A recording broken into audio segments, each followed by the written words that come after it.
Hello horror movie fans. तो लेके आई हूँ आज आपके लिए एक बढ़िया था एंथोलॉजी मूवी 3 AM। इस मूवी में 3 अलग-अलग शॉर्ट हॉरर स्टोरीज है जो रात के 3 बजे घटती है। इस समय को आत्माओं का समय माना जाता है। कहते हैं इस समय आत्माओं की शक्तियाँ बहुत बढ़ जाती है। तो इसी बात से इंस्पायर्ड 3 कहानियाँ इस मूवी में दिखाई गई है। वीडियो को आखिर तक देखकर आपको कौन सी कहानी ज्यादा पसंद आई ये कमेंट करके जरूर बताना।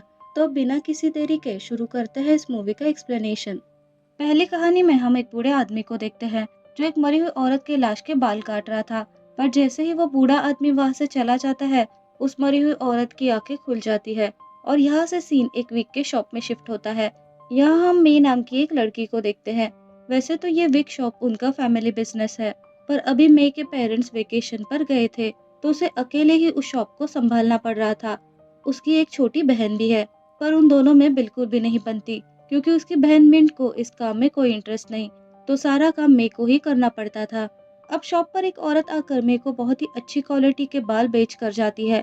जैसे ही मे उस बैग को जमीन पर रखती है, वो बैग अचानक से ही मूव होने लगी, जिसे देखकर मे का कुत्ता भौंकने लगा, पर मे उस पर कोई ध्यान नहीं देती।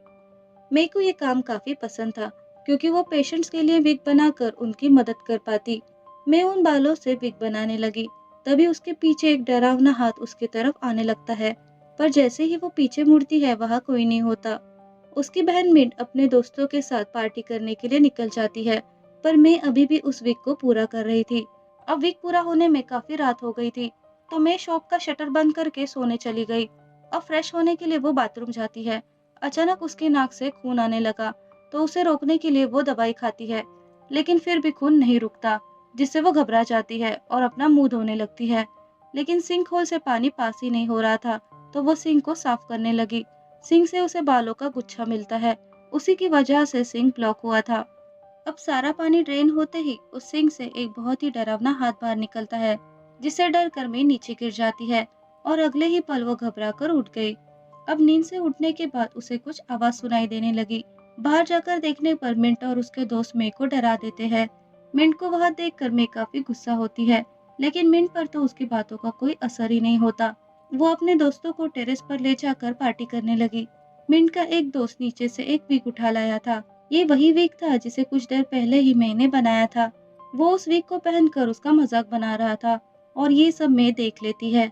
मैं बहुत ही ज्यादा गुस्सा हो गई थी। दोनों बहनों में लड़ाई हो जाती है। मिंट उस लड़के को तुरंत उस विग को शॉप में जाकर रखने कहती है। तभी घड़ी में 3 बजते हैं।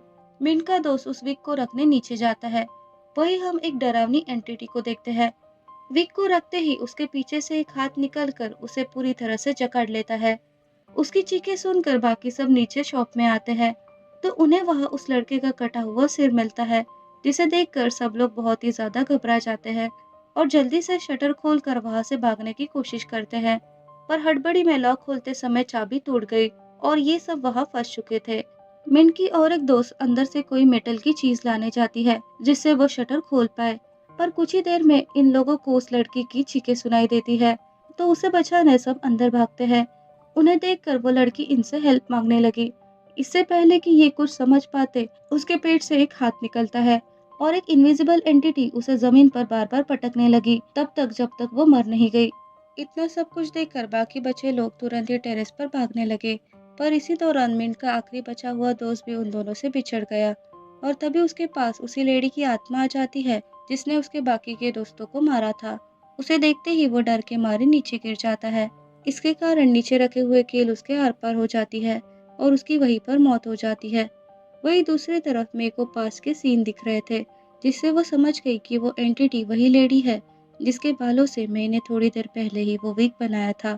वो आत्मा बहुत ही गुस्सा थी कि उसके परमिशन के बिना ही उसके बालों को काट दिया। अब उस लड़के की लाश को देखकर दोनों बहनें भागकर एक रूम में छुप जाती है। मैं तो फ्रीज हो गई थी, तो मिंट उसे वहां रुकने के लिए कहकर टेरेस से किसी को आवाज देकर हेल्प बुलाने चली गई। लेकिन जैसे ही वो रूम से बाहर आई, वो एंटिटी रूम को लॉक करके मे को थर्मल चेंबर में बंद कर देती है। उस चेंबर में विग के बालों को सुखाया जाता था। मिंट अपनी बहन को बचाने के लिए थर्मल चेंबर के दरवाजे को तोड़ने की बहुत कोशिश करती है, मगर वो उसे तोड़ नहीं पाती और फिर थर्मल चेंबर का टेम्परेचर अपने आप ही बढ़ने लगा, जिससे वहां पर एक ब्लास्ट होता है और उसके इम्पैक्ट से मिंट बहुत ही दूर जाकर गिरती है। नेक्स्ट सीन में मिंट को होश आता है उसके पेरेंट्स वेकेशन से वापस आ गए थे। शॉप की हालत देखकर वो बहुत ही ज़्यादा परेशान हो जाते हैं और मिंट की चिंता करने लगते हैं, पर मिंट तो उनके सामने खड़ी थी। ये देखकर मिंट हैरान हो जाती है। उसे समझ नहीं आ रहा था कि वो उसे देख क्यों नहीं पा रहे। तभी उसे अपने पेट में एक शीशे का टुकड़ा दिखता है, जिससे वो समझ जाती है कि उस ब्लास्ट में वो मर चुकी है। वही दूसरी तरफ में आकर अपने पेरेंट्स से मिलती है, पर ये कैसे पॉसिबल था कि उस चेंबर में होते हुए भी वो बच गई। पर तभी हम मे के सफ़ेद आँखों को देखते हैं, जिसका मतलब साफ था कि उस आत्मा ने मे को पोजेस कर लिया है। और यहीं पर ये पहली कहानी खत्म होती है। अब दूसरी स्टोरी के स्टार्ट में हम टॉस नाम के एक लड़के को देखते हैं। उसे एक घर में बुलाया गया था, जहाँ उसे मरे हुए हस्बैंड वाइफ की लाशों का एक हफ्ते तक ध्यान रखना था। माइक और चेरी की एक हफ्ते पहले ही शादी हुई थी। नर्स उसे रिचुअल के बारे में बताती है, जिसमें उसे मरे हुए कपल के बॉडीज का एक हफ्ते तक ध्यान रखना होगा और उनके लिए उनका मनपसंद खाना बनाकर उनके फोटोज के सामने परोसना पड़ेगा, जिससे उनके आत्माओं को शांति मिल सके। नर्स उसे वार्न करती है कि उस कपल के बेडरूम में भूलकर भी मत जाना, पर उसके जाते ही टॉस बेडरूम में जाकर अपना सेटअप करके वही सो जाता है। अब उसके सोते ही टेबल पर रखा शो पीस अपने आप ही स्टार्ट हो जाता है। ये उस कपल का वेडिंग गिफ्ट था, पर अब उससे लड़की का स्टैचू मिसिंग था। उसका सिर्फ पैर उस शोपीस पर था। अब वो शोपीस कैसे टूटा, इसका स्टोरी में क्या इम्पोर्टेंस है, ये हम आगे जानेंगे। अब दूसरे दिन टॉस कपल का पसंदीदा खाना बनाकर उनके फोटो के सामने रख देता है। तभी उसे कॉफिन जिस रूम में रखी थी वहां से कुछ आवाज सुनाई देती है। वह चेक करने पर वो देखता है चेरी का कॉफिन थोड़ा सा खुला हुआ था और उस पर एक छिपकली बैठी हुई थी। वो छिपकली चेरी के कॉफिन के अंदर जाकर उसके कपड़ों में चली जाती है, जिसे निकालने के लिए टॉस कॉफिन को पूरा खोल देता है। टॉस चेरी की बॉडी देखता है। उसके गले और सीने पर टाके लगे हुए थे। अब टॉस चेरी को टच करने ही वाला था कि अचानक माइक का कॉफिन अपने आप ही खिसक जाता है, जिससे टॉस के डर के मारे हालत खराब हो गई थी। वो चेरी के कॉफिन को बंद करके फिर से बेडरूम में चला जाता है। वहाँ उसे एक बॉक्स मिलता है, जिसमें उस कपल की वेडिंग की फोटोज थी। उन फोटोज को देखते हुए उसे कुछ ऐसे भी फोटोज मिलती है, जिसमें चेरी के हाथ पैर बंधे हुए थे और ऐसा लग रहा था कि उसे किसी ने मारा हो। जिससे टॉस को समझ आता है कि माइक एक अब्यूजिव हस्बैंड था, जो अपनी पत्नी चेरी को मारता पीटता था और उसकी फोटो भी क्लिक करता। अब टॉस को दरवाजे पर एक धागा बंधा हुआ मिलता है, जिसे फॉलो करते हुए वो एक रूम में पहुंच गया, जहां चेरी उसे अपने पास बुला रही थी। तभी पीछे से माइक आकर उसे खींचकर ले जाता है और टॉस से कहता है कि वो उस घर से चला जाए, वरना अंजाम बहुत ही बुरा होगा। लेकिन तभी टॉस की नींद खुल जाती है, जिससे हमें पता चलता है कि अभी जो भी हुआ वो बस एक सपना था। अब अचानक टीवी ऑन होके एक वीडियो प्ले होने लगता है, जिसमें माइक चेरी को बहुत बुरी तरह से टॉर्चर कर रहा था। ये सब देखकर टॉस को काफी बुरा फील होता है। ये सोचकर आखिर अपने पार्टनर के साथ ऐसा कोई कैसे कर सकता है। फिर टॉस माइक और चेरी के कॉफिन के पास जाता है, जहाँ चेरी का कॉफिन खुला हुआ था और उसकी बॉडी भी हिली हुई थी, जिसे देखकर उसे लगता है मरने के बाद भी माइक चेरी का पीछा नहीं छोड़ रहा। इसलिए वो माइक के कॉफिन को मंदिर में जाकर रख देता है और उस कॉफिन को पवित्र धागे से बांध देता है, ताकि माइक वहां से कहीं ना जा सके। इसके बाद वो चेरी के कॉफिन के पास आता है और उसके टाके सीलने लगता है। वो चेरी की तरफ अट्रैक्ट हो रहा था। फिर वो चेरी की बॉडी को बेड पर लेटाकर खुद उसके पास सो जाता है। लेकिन आधी रात में कुछ आवाजों से उसकी नींद खुल जाती है। वो आवाज मंदिर से आ रही थी। वहां पहुंचकर उसे पता चलता है कि माइक की बॉडी कॉफिन से गायब है, जिसे देखकर वो काफी डर जाता है और तुरंत बेडरूम में वापस आता है। पर अब चेरी की बॉडी भी वहां नहीं थी। अचानक बेड के नीचे से उसे कोई खींचने की कोशिश करता है, मगर जैसे तैसे करके वो बच निकलता है। लेकिन इस मेटॉस के पैरों पर चोट आ गई थी। वो घायल हो गया था। अब वो भागते हुए मंदिर में जाता है। इस बार उसे माइक की बॉडी दिखती है। अब उसे एक विजन आता है और यहाँ उसे और हमें असली सच पता चलता है कि माइक चेरी को इसलिए बांधा करता था क्योंकि चेरी अक्सर ही सुसाइड अटेम्प्ट करने की कोशिश करती थी और उस दिन भी उसने चेरी की जान बचाने के लिए उसे बांध रखा था। पर चेरी की बहुत रिक्वेस्ट करने पर माइक ने उसे खोल दिया, तो चेरी ने फिर से सुसाइड अटेम्प्ट किया, पर माइक उसे रोक रहा था। लेकिन इस दौरान चेरी उसी शोपीस को तोड़कर उसे माइक का गला काट देती है और फिर खुद का गला काट कर सुसाइड कर लेती है। यानी इससे पहले जो भी टॉस ने देखा वो सब चेरी ही कर रही थी। वो टॉस के दिमाग के साथ खेल रही थी। असली विक्टिम चेरी नहीं बल्कि माइक था। लेकिन अब सच्चाई जानकर टॉस बहुत ही ज्यादा डर जाता है और वहां से भागने की कोशिश करता है, मगर चेरी उसे पकड़ लेती है और फिर हमें घड़ी दिखाई जाती है, जिसमें रात के 3 बजे थे। नेक्स्ट सीन में हम टॉस को चेरी के कॉफिन में देखते हैं। वो वहां से निकलने की कोशिश कर रहा था और चेरी कॉफिन पर बैठकर काफी भयानक तरीके से हंस रही थी। और इसी के साथ यहाँ ये दूसरी कहानी खत्म होती है। अब मूवी की तीसरी और आखिरी कहानी एक ऑफिस से शुरू होती है, जहाँ एक लड़की सोशल मीडिया पर अपने बॉयफ्रेंड्स के साथ चैट कर रही थी। उसका काम तो कब का खत्म हो गया था, पर ओवरटाइम करके वो बॉस को इम्प्रेस करना चाहती थी। फिर हम और दो एम्प्लॉयज को देखते हैं।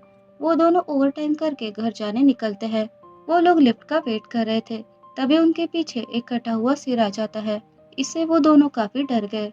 वो लोग डर के मारे चिल्लाते हुए सीढ़ियों से नीचे भागते हैं। अब सीन फिर से उस लड़की पर शिफ्ट होता है। वो अभी भी चैट करने में बिजी थी। अब अचानक पूरे ऑफिस की लाइट चली जाती है। सारे कंप्यूटर्स की स्क्रीन फ्लिकर करने लगती है। तो इस सब से डर कर वो ऑफिस से भाग जाती है। फिर हम इस ऑफिस के दो बॉस टी और करण को देखते हैं। लाइट ऑफ करना और उस कटे हुए सिर को हवा में उड़ाना, ये सब इन दोनों का ही प्रैंक था।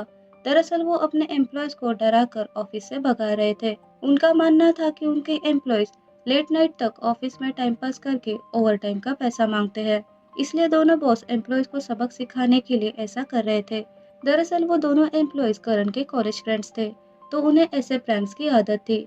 उन दोनों को पता चल जाता है कि दोनों बॉस मिलकर उनके साथ मजाक कर रहे थे। वो भी करण के साथ प्रैंक करते हैं, लेकिन वो उन्हें पकड़ लेता है। लेकिन कुछ देर बाद खाना लाने के लिए करण बाहर चला जाता है और फिर वो दोनों एम्प्लॉयज भी टी को बाय बोलकर घर के लिए निकल जाते हैं। अब टी अकेले ही बैठकर गेम खेल रहा था, तो उसे बाजू के कमरे से आवाज आती है। उस रूम में उसे किसी की परछाई दिखती है, पर लाइट ऑन करने पर वहाँ कोई नहीं होता। लेकिन फिर अचानक फ्रिज हिलने लगता है। उसे लगता है कि करण उसके साथ प्रैंक कर रहा है, लेकिन तभी करण वह खाना लेकर पहुंचता है। टी को इतना घबराया हुआ देखकर वो उसे कारण पूछता है, जिस पर टी बताता है कि करण के आने से पहले फ्रिज हिल रहा था। लेकिन करण टी की बातों को इग्नोर करके वहां से चला जाता है, मगर टी अभी भी डरा हुआ था। टी के मुड़ते ही फ्रिज के अंदर से एक चुड़ैल बाहर आती है, तो डर के मारे टी करण के पास भागता है। लेकिन अपने सामने एक मॉन्स्टर को देखकर टी बेहोश हो जाता है। दरअसल करण और वो दोनों एम्प्लॉय मिलकर टी के साथ मजाक कर रहे थे। अब बहुत टाइम बीत चुका था, लेकिन टी को अभी भी होश नहीं आया था। एक एम्प्लॉय उसके साथ चेक करके बाकी दोनों को बताता है कि टी तो मर चुका है। ये सुनते ही वो फीमेल एम्प्लॉय बहुत रोने लगती है। तो करण उन दोनों से कहता है, तुम दोनों घर जाओ, मैं सब संभाल लूंगा, मगर इसके बारे में तुम किसी को कुछ मत बताना। अब टी की आंखें अपने आप ही खुल गई थी, तो वो लड़की उसे चेक करने आगे बढ़ती है। तो टी ने उसका हाथ पकड़ लिया। इसका मतलब वो भी इनके साथ मजाक कर रहा था। इतना शोर सुनने के बाद भी जब करण बाहर नहीं आता, तो ये तीनों उसे देखने अंदर जाते हैं। अंदर करण ने फांसी लगा ली थी, लेकिन ये भी एक प्रैंक ही था। दोनों एम्प्लॉयज गुस्सा हो गए थे, क्योंकि अब मजाक हद से ज्यादा बढ़ रहा था। बहुत लेट हो चुका था, 3 बजने वाले थे। अब चारों ऑफिस से जाने लगते हैं। इतने में करण को कुछ याद आता है, तो सब लोग फिर से ऑफिस चले गए। अब करण को टेप की जरूरत थी, तो वो मेल एम्प्लॉय उसे लाने जाता है। टेप को उठाने के लिए जब वो नीचे झुकता है, तो वहाँ टी की लाश पड़ी थी। उसकी चीख सुनकर बाकी दोनों वहाँ आते हैं। टी की लाश देखकर सबके चेहरे का रंग उड़ गया था। एम्प्लॉय कहता है, अगर टी मर चुका है तो हमारे साथ था वो कौन है। टी को देखते ही वो तीनों वहां से भागकर एग्जिट डोर पर आते हैं, लेकिन इलेक्ट्रिसिटी चली गई थी, इसलिए ऑटोमेटिक दरवाजा खुल नहीं रहा था। करण के केबिन में उस दरवाजे की चाबी थी। वो उन दोनों एम्प्लॉयज को उस चाबी को लाने भेजता है। वहां पहुंचकर उन्हें करण की लाश दिखती है, यानी जब वो उस रस्सी से लटका था उसी वक्त उसकी मौत हो गई थी। उन्हें समझ नहीं आ रहा था कि वो वहां से भागकर कहाँ जाए। करण और टी की आत्माएं उन्हें हॉन्ट कर रही थी, पर वो दोनों किसी तरह वहां से भाग निकलते हैं। उन्हें किसी भी तरह वहां से बाहर जाना था, तो वो लिफ्ट के लिए वेट करने के बजाय सीढ़ियों से उतरकर जाने लगते हैं। दरअसल इस बार भी टी और करण ने उन दोनों एम्प्लॉयज के साथ प्रैंक किया था। जो लाशें उन दोनों एम्प्लॉयज ने देखी थी, वो दरअसल करण और टी के शक्ल जैसे रबर के स्टैचूज थे। अब सुबह होने आई थी, तो टी और करण दोनों घर जाने निकलते हैं। उन्हें लिफ्ट में फिर से वो दोनों एम्प्लॉयज मिलते हैं। उन्हें देखकर करण कहता है, अगर कल से वो इसी तरह बेवजह ओवरटाइम करने के लिए रुक गए, तो वो उन्हें इसी तरह डराएगा। मगर यहाँ पर वो दोनों कुछ भी नहीं बोलते। तभी टी को सेक्रेटरी का कॉल आता है, जो बताती है पिछले रात ऑफिस के दो एम्प्लॉयज की सीढ़ियों से गिरकर मौत हो गई। अभी एम्बुलेंस उनकी लाश को ले जा रही है। फिर हम फ्लैशबैक में देखते हैं, जब इन दोनों ने वो कटे हुए सिर का प्रैंक किया था, तो वो दोनों एम्प्लॉयज डर कर सीढ़ियों से भागने लगते हैं। लेकिन उन दोनों का पाँव फिसल जाता है और वो दोनों नीचे गिर गए। यानी पिछले रात ही उन दोनों की मौत हो गई थी। इसका मतलब अभी जो इन दोनों के साथ है वो उन दोनों की आत्मा थी। टी और करण समझ जाता है कि अब उन दोनों को कोई नहीं बचा सकता। जैसे ही लिफ्ट का दरवाजा बंद होता है, लिफ्ट नीचे की तरफ जाती दिखाई देती है। इसका मतलब करण और टी भी मरने वाले हैं और इसी के साथ ये आखिरी कहानी खत्म। तो कैसी लगी आपको ये एंथोलॉजी हॉरर मूवी, कमेंट करके ज़रूर बताना। तीनों में से आपकी फेवरेट कहानी कौन सी है ये भी बताना। एक्सप्लेनेशन अगर पसंद आया हो तो वीडियो को लाइक करना और चैनल को भी सब्सक्राइब करना। इससे मुझे मोटिवेशन मिलेगा और वीडियोस बनाने के लिए। तो अब कहती हूँ आप सबको अलविदा, विद वादा कि ऐसी अच्छी अच्छी कहानियाँ आपके लिए लाती रहूँगी। तब तक के लिए बाय बाय।